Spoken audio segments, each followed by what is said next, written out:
Welcome to Kent ISD Literacy Leaders and Coaches Network Remote Edition. We are excited to bring you our 21st episode of the LLCN Brief. We appreciate those that are now following us on your preferred podcast outlet and excited to share that we now have about 5,500 plus unique listens to our previous 20 podcast episodes. These listens come from 43 different countries and 47 different states. We appreciate that you are finding value in the information we are making available for you. Thank you for continuing to share our message with those that you know will benefit from listening. Our episode today features Dr. Sharon Vaughn. Dr. Vaughn has been a key content contributor for the Michigan K-12 Literacy Dyslexia Research Network. With her expertise in supporting students who have experienced difficulty with literacy skills, she has authored many books, such as Teaching Students Who Are Exceptional, Diverse, and at Risk in the General Educational Classroom. Dr. Vaughn has led multiple research grant opportunities related to meeting the educational and behavioral needs of diverse students. I'm Sarah Shoemaker, Early Literacy Coach at Kent ISD. And I'm Mark Raffler, Educational Consultant at Kent ISD. Recently, Michigan passed and put into effect the K-12 Literacy and Dyslexia Law. This law is providing an opportunity for educators across the state of Michigan to dive deeper into understanding literacy instruction and the term dyslexia. Various professional learning opportunities are being offered around this work.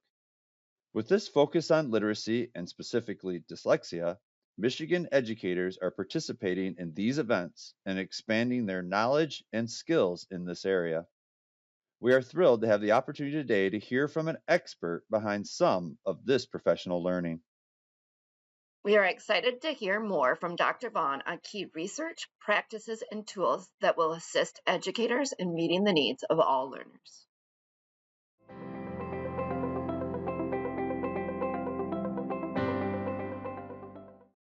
I am excited to be partnering in this podcast recording with my colleague, Statia Davey. Statia, please introduce yourself for our audience. Hi, I'm Statia Davey, an early literacy coach at Kent Intermediate School District.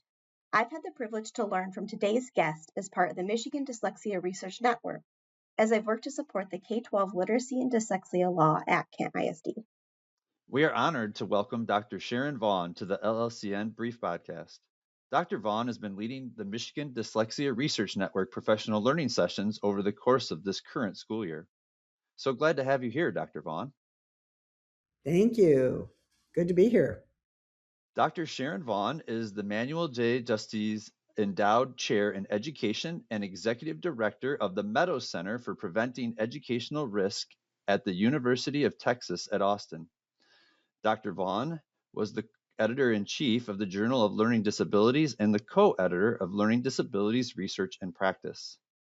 She has been the recipient of multiple major awards, including the AERA SIG Distinguished Researcher Award, the University of Texas Distinguished Faculty Award, the 2025 University of Texas Presidential Impact Award, and most recently, as in the past month, the 2026 Kaufman-Hallahan Poland Distinguished Researcher Award. She has also authored numerous books and research articles that address the reading and social outcomes of students with learning difficulties. So needless to say, Dr. Vaughn, it is an honor to have you here today to hear your insights on this topic of dyslexia. Wow, thank you. I sound really boring when I listen to that, but thanks for introducing me. And I'm not anywhere near as boring as that introduction sounds. So let's have an exciting conversation about dyslexia. Drawing on your work with the Michigan Dyslexia Research Network and your professional experience, what are the key things educators should understand when they hear the term dyslexia? Thank you. That's a really important question because all educators are in a position right now to have a significant impact on the lives of children with dyslexia. So understanding sort of what dyslexia means and what it doesn't mean is really an important construct. So let's start with some of the common misunderstandings. Many people think that dyslexia means that students see letters backwards or words backwards. And actually, that's not the fundamental criteria for individuals with dyslexia. Many children who do not exhibit dyslexia confuse the direction of letters and words when they're first learning to read. It's a new idea that things are in a particular position. As they grow up as children, they are learning language, and they learn, for example, that a chair is a chair no matter what position it's in. And so positionality is something students have to acquire. And they really are introduced to that for the first time with letters and words. So do not worry if you have a child or students who are reversing letters and words and they're in kindergarten or first grade, because it isn't an indicator of dyslexia. However, there are several prominent indicators of dyslexia. One of them is that students have significant difficulties with phonological awareness or phonemic awareness, meaning how it is that the sounds of our language map to print. So, for example, if they're having trouble with things like the fact that the a sound maps to the letter A, or they have difficulty distinguishing between these sounds, then that is a suggestion that they may have dyslexia. Secondly, they are distinguished by the fact that they have extreme difficulty learning how to read words. And so when most students by the end of first grade can read about 60 words correct per minute, these students often read 30 or fewer words correct per minute. So even despite, and this is an important phrase I'm about to say, even despite adequate instruction, they are not making the kind of progress we would expect. Thirdly, they have a lot of difficulty with spelling. And so it is really the extreme level of acquisition of word reading and word reading fluency, as well as the encoding of spelling, that distinguishes dyslexia from other students. There are many other things we can talk about with respect to dyslexia, but at least with early identification, that's the most important thing to think about. Thank you for helping us better understand dyslexia and those common misunderstandings. For example, switching letters. We appreciate you bringing up the important aspects of that early identification, looking at phonological awareness and spelling with our students. Now that we've clarified what dyslexia is, what are the key components educators need to understand in order to truly grasp what the science of reading is and what it is not? Well, the science of reading is an evolving concept. That's something that's really important. One way to kind of think about it is like the science of nutrition. Most people kind of give up on nutrition because they feel like things they were told were good for them are now bad for them. And now they wonder whether or not there really is a science of nutrition. And the answer is there is. It's just that we learn more every day, and what we learn makes us better informed about providing guidance. And so it's the same thing in the science of reading. We are giving the very best guidance we have today about the scientific underpinnings of acquisition and promotion of literacy. And over the next 10 to 15 to 20 years, we will have some refinements on these ideas. So let's talk about what we know right now and how it relates to individuals with dyslexia. So let's think about it like this. One misunderstanding is that learning to read is a natural process, much like learning to talk. Many people think that language acquisition is natural, and if students are around adults and models who speak a language, they will learn that language. That's correct. Learning language is a natural process. Many people have also confused the development of language with the development of literacy. And they have thought that learning to read and write is also a natural process that students will acquire if they are exposed to books. Now, the reason this confusion can prevail is that a small subgroup of students will learn to read pretty much no matter what we do. They're learning machines, and you provide them minimal instruction in literacy, and they get the patterns and understandings around literacy without the kind of explicit, systematic, scaffolded support that other students need. However, all students, even those who acquire literacy, if you will, automatically, will benefit when we apply the science of reading. So, what is that and how does that relate to dyslexia? So, first of all, understand that learning to read is not a natural process. It is something that occurs through appropriate instruction. We do not have reading brains, we have language brains. And of course, language is the foundation for reading, but it doesn't automatically transfer to literacy. So, first, think about that. Secondly, what does that mean? It means that on a continuum, some students require even more specificity, practice, and organized instruction. Students with dyslexia are those students who require the most organized, specific, structured, and scaffolded instruction. And when we provide that to them, we eliminate the likelihood that they will stay at risk. This doesn't mean we prevent dyslexia. I don't want you to hear that. What I want you to hear is that we mitigate the effects of dyslexia by enriching their instruction appropriately. So, what would that look like? What that looks like is that we think about the foundation skills like phonemic awareness and phonics, and we think about organizing them across the curriculum in a way that builds students' ability to hear sounds, map them to print, use that alphabetic principle to organize word reading. Additionally, we give them enough practice in word reading that they start to generalize what they know.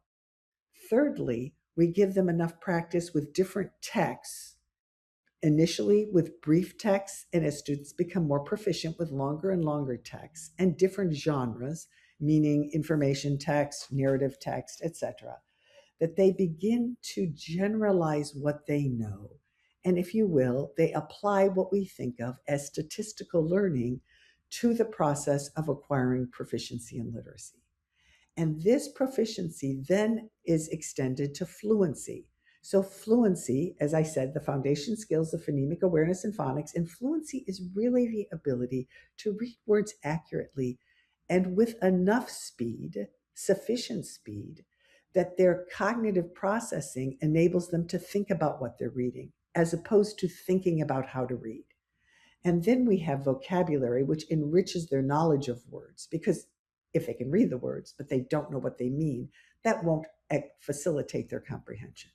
And then, of course, comprehension or understanding what they read is really the sine qua non, the ultimate goal. So we put all of these together within a curriculum that also supports spelling and writing, because the bidirectional influence of word reading and spelling and word reading is quite evident. All of this gets further enhanced by writing. So this sort of is the science of reading, if you will, in a nutshell. But how that gets applied in the classroom gets to be a little bit more complicated. So one of the misunderstandings I have seen in classrooms quite often is that there is either, if you will, too much or too little emphasis on phonics. It is very hard, if you will, in a Goldilocks model to get it just right. We need students to have enough phonics instruction so that they can read words. But once they are able to apply those principles, those elements of phonics, it's really time to move on. And it's the same thing with phonemic awareness. Most students need about 15 minutes a day in kindergarten, first grade. Some students extend it into second grade. But we don't need extensive phonemic awareness after students are able to read words accurately and with a sufficient speed. However, we also have other misunderstandings. One of the common misunderstandings is that if we can get students to guess what the word is by looking at pictures or other sources, and that simply is inaccurate. The best way to learn to read a word is to learn to read that word independent of any other clues. Now, the only kind of confusion here is that we can use context clues, that is, the words around a word, to help us understand what a word means. But we don't guess words, and we don't teach students to guess words. That's a really lousy way to teach students to read. There are other misconceptions that really reduce the acquisition of literacy. Another misconception is that if we provide students access to leveled books and we provide them enough access to books without our necessarily providing instruction, they will eventually learn to read. The exposure idea. And exposure is an inadequate mechanism for promoting reading. Now, does that mean we shouldn't give students lots of opportunities to have access to print? Of course not. Practice is an essential element of promoting sufficient reading. However, this practice needs to be organized within a system of instruction in which the teacher provides guidance, feedback, and bridges what students have learned to what their next learning task is. So, I have to just say, Mark and Statia, there's lots of misunderstandings about dyslexia. There's lots of misunderstandings about literacy. And really, the most important thing to remember is to stay on those fundamental principles that I talked about earlier of explicit and systematic instruction with teacher feedback, opportunities to practice, integration of those critical elements such as phonics and phonemic awareness. But once that foundation is built, just like building the foundation of a house, we need to be sure that we're completing that house or completing the literacy access by promoting vocabulary, by promoting fluency, and by supporting the ultimate goal of reading comprehension by enhancing many aspects of reading, including, hey, don't forget this one. Don't forget spelling, really important as an opportunity to practice. And don't forget writing, because the reciprocity between reading and writing is so strong. Yeah, thank you for jumping into that idea of following the science. I know that's something that other researchers that have been supporting us here in the state have worked toward, and it makes so much sense with your analogy around nutrition and moving that forward. And the way you bring up those components and bring that idea of that process and working through that and reiterating to the system of instruction, you bring it around in such a way that people can understand that, hey, there's a place for these things, but we can tend to take them to extremes and finding that balance so that we can move forward. So thanks for that reassurance with that. The Michigan K-12 Literacy and Dyslexia Law emphasizes structured literacy. What key elements should our listeners focus on to support students with dyslexia and decoding difficulties? Thank you. Structured literacy is now promoted in the state of Michigan as a means of supporting the acquisition of literacy for students with dyslexia. And in my understanding of the research, structured literacy supports all learners. So we don't need to think about how we teach each group of students in our classroom. As educators, we can think about what we know about acquiring literacy, which is the umbrella of structured literacy. So, what do we mean by structured literacy? First of all, what we mean is that acquiring literacy occurs in an organized manner. And when we think about that, we think about what students need to know initially in order to, if you will, springboard what they need to do later. So of course, people ask me all the time, is comprehension part of the science of reading? All I hear about is the foundation skills. Let me explain this. It's really important to understand comprehension is the goal of reading. It's the goal of reading in the science of reading. It's the goal of reading in balanced literacy. The difference is that balanced literacy initially was balanced, meaning it focused on those foundation skills like phonemic awareness and phonics, but over time got out of balance. And when it got out of balance, it left what we think of as structured literacy behind. So, structured literacy recognizes that we really need to have these foundation skills, but not only the foundation skills, not only phonemic awareness and phonics. So don't think of structured literacy as only focusing on those things. It also focuses on fluency and vocabulary leading to comprehension. The second big idea in structured literacy, differing from many approaches in the past, is that we think about organizing explicit instruction in which we have clear goals for what we want students to learn and how we want them to learn them. Enough practice opportunities.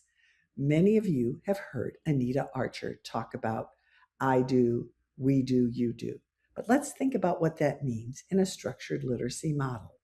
What it means is that I do refers to the model, meaning teachers model those learning practices they want students to do.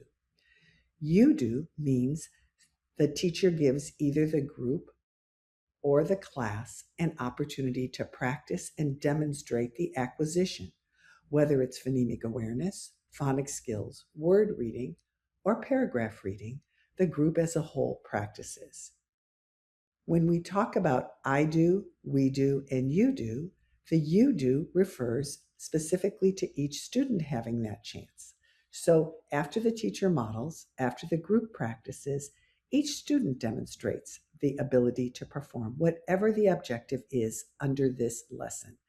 The important thing here under structured literacy is that this is all organized, it's explicit, and the teacher has the opportunity to understand which students are making progress and which aren't. Within the Michigan multi-tiered systems of support model, this would be very similar to looking at progress monitoring, because we can progress monitor both with assessments, but also with instruction. How students provide feedback to us, whether it's through the group or the individual, we know how to monitor our instruction. So we change our instruction, we adapt it, we provide instructional feedback to students who need additional support. For students with dyslexia, they may need more opportunities to practice. They may need more opportunities to practice constructs related to the one we're teaching. So, for example, if we're teaching AI as in air, we might have students practice 3 words like pair or fair, but students with dyslexia may need to practice 10 words. So the additional structure and support that's needed is part of a structured literacy model. In addition, the kind of feedback we provide. Now, if you ask teachers whether or not they provide adequate feedback to students, they would all say yes. I would say yes. But what feedback really means is more than listening and saying which students that have done a good job. Feedback also means finding students who are struggling with what we're teaching and providing the instructional support. So feedback isn't just praise. Feedback also means identifying those specific practices that students need to have more opportunities in order to be successful. So when we think about structured literacy, we're thinking about the way in which we organize the instructional mode, for example, explicit instruction, systematic, and feedback. We're also thinking about the core principles of the science of reading, as we talked about earlier. And we're also thinking about how we monitor that progress for all of the students in the classroom. And in the case we're talking about right now, students with dyslexia, to ensure they have every opportunity to succeed. Thank you for helping remind us that structured literacy supports all learners.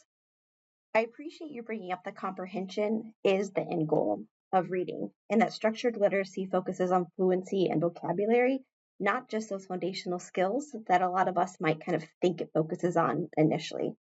You mentioned I do, we do, and you do, and that's a structure that we see in many of our schools.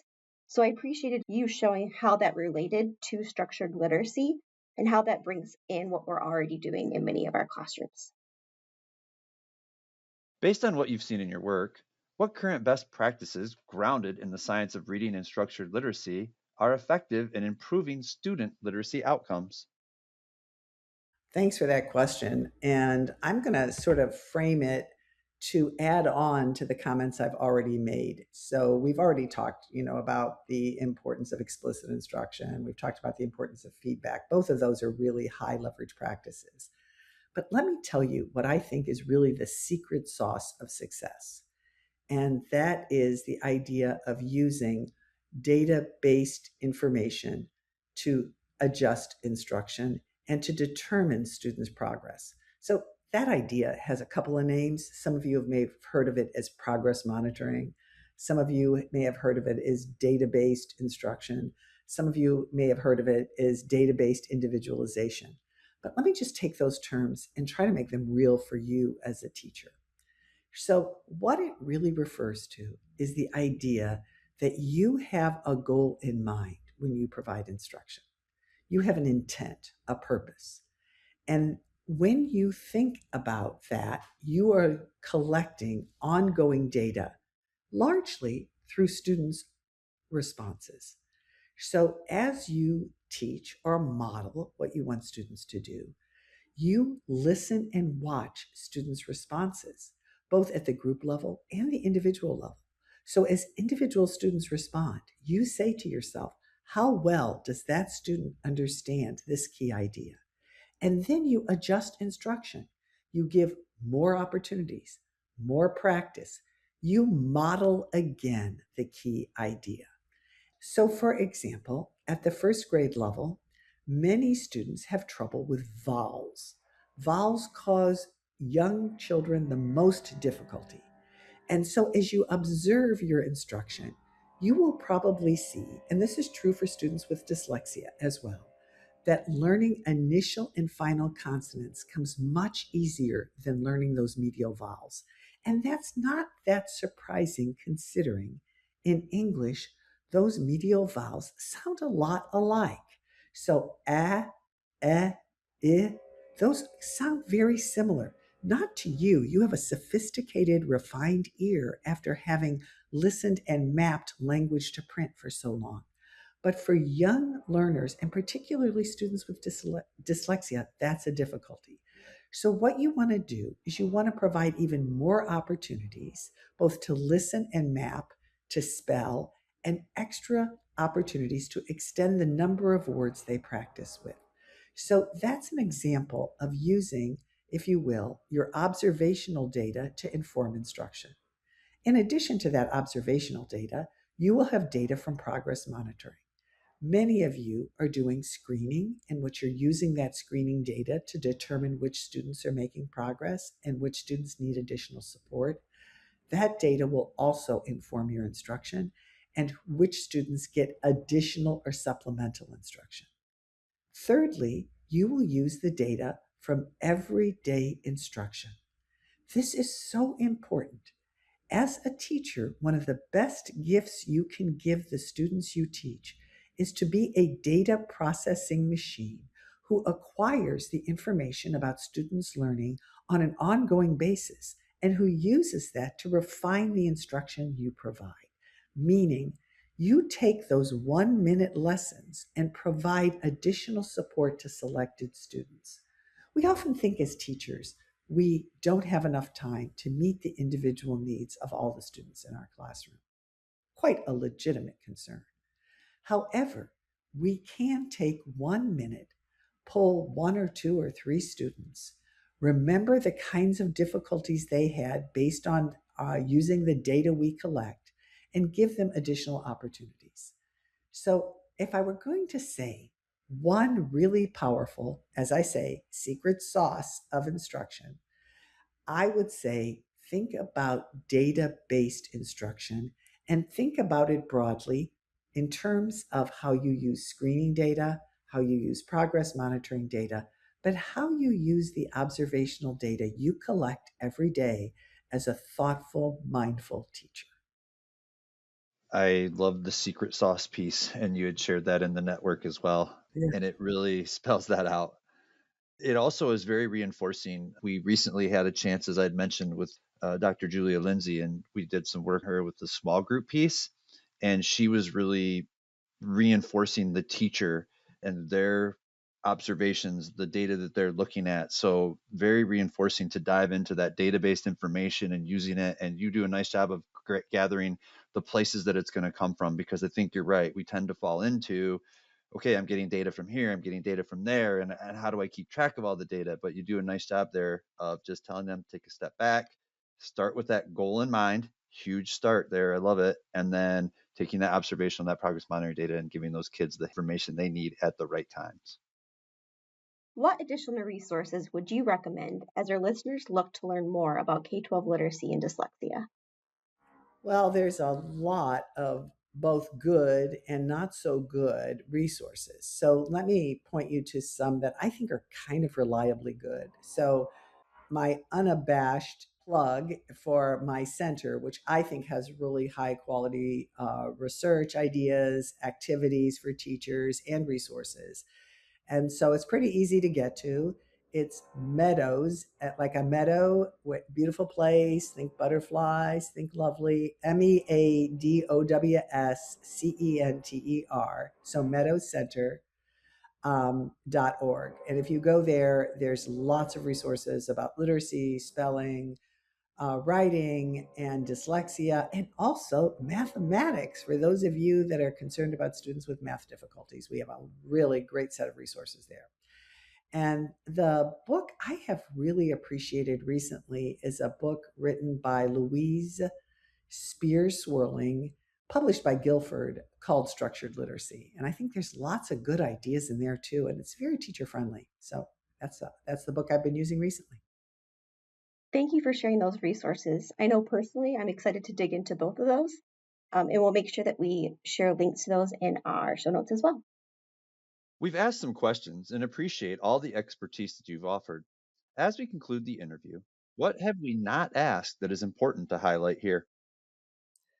Well, I would be able to keep people on this podcast way too long if I tried to answer all of the things I'm thinking about right now, but I'm just going to focus on one. And that has to do with parents and how to communicate with them about dyslexia. And I know many teachers wonder what they should say to parents and families when one of their students has been identified with dyslexia. So let me offer a few helpful suggestions. Number one, dyslexia is a neurological and it has genetic underpinnings, but it doesn't mean that it's the parent's fault. And it doesn't mean that parents should feel worried or concerned that they somehow gave it to their child. Dyslexia is a complex, multifaceted issue that, while it does have neurological underpinnings, it doesn't necessarily mean it comes directly from those parents. We cannot draw that conclusively, although there appears to be a genetic element. Number two, it is a lifelong condition. However, it is a lifelong condition in which we can mitigate many of the consequences. So, for example, what I mean by that is that once you are identified as truly having dyslexia, you are likely to have many of the symptoms of dyslexia across your life. However, you can learn to compensate and acquire procedures for reducing considerably the effect of dyslexia. So, most individuals who are dyslexic are slow readers most of their life. However, they can learn to read fast enough and accurately enough to successfully learn from text and to use text as a source of information. So we can have educational practices that will reduce the negative consequences of dyslexia. Thirdly, many individuals with dyslexia are hugely successful. Some great leaders, presidents of companies, medical professionals, scientists, the number of people who identify as having dyslexia cuts across the spectrum. So we do not need to reduce our ambitions and goals for our children or students who have dyslexia. We can continue to encourage them to have the same kinds of goals and ambitions as any other student. So while dyslexia is a condition that requires treatment, educational treatment largely, it is not a condition that needs to compromise the quality of life of the student, or in the case of talking to parents, of the child. Thanks. That is a perfect way, with the reassuring words around dyslexia and impact that it cannot necessarily have. with people, and yet to be aware of it and to see that, hey, it's something that can be worked with and improved upon, and stay that course. So I think that's reassuring. And honestly, that's a lot of what I have enjoyed in the network and hearing your words, Dr. Vaughn, and was the interest of having you involved. And so thank you very much for making time for us today. Your positive energy around it, your expertise, it makes dyslexia, dare I say, fun to talk about and discuss and strategize. But I know that our team here, as we've been attending the network, have really enjoyed the insights and have just really seen things in a different light to help us envision how to move forward and lead our group. And so we appreciate you adding these extra words to our teachers. Thank you. Great to spend some time with you, and hopefully some of the information we've discussed today is useful. Absolutely. Thank you very much.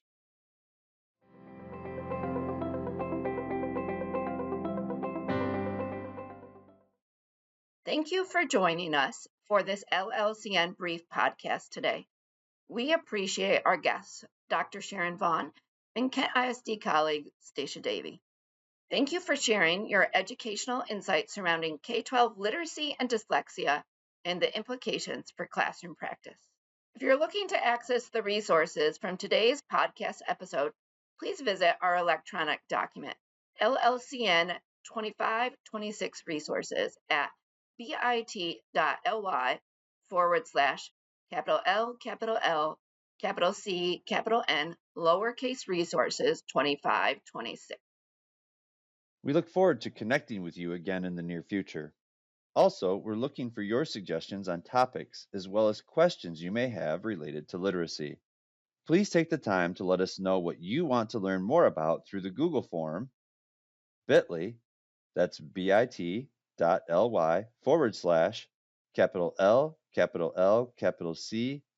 N, all lowercase topics. You can earn Sketch credit by listening to the LLCN Brief Podcasts.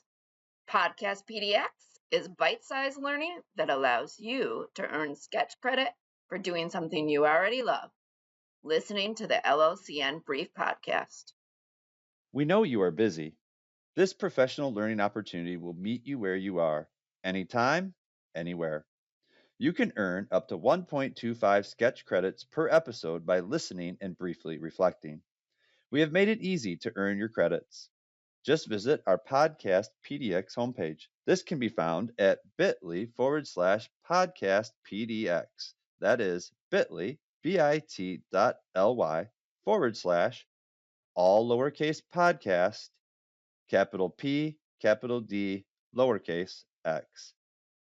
At this homepage, you'll find 3 easy steps to take to get you on the road to earning Sketch credit while listening to your favorite literacy podcast. Thank you for listening today.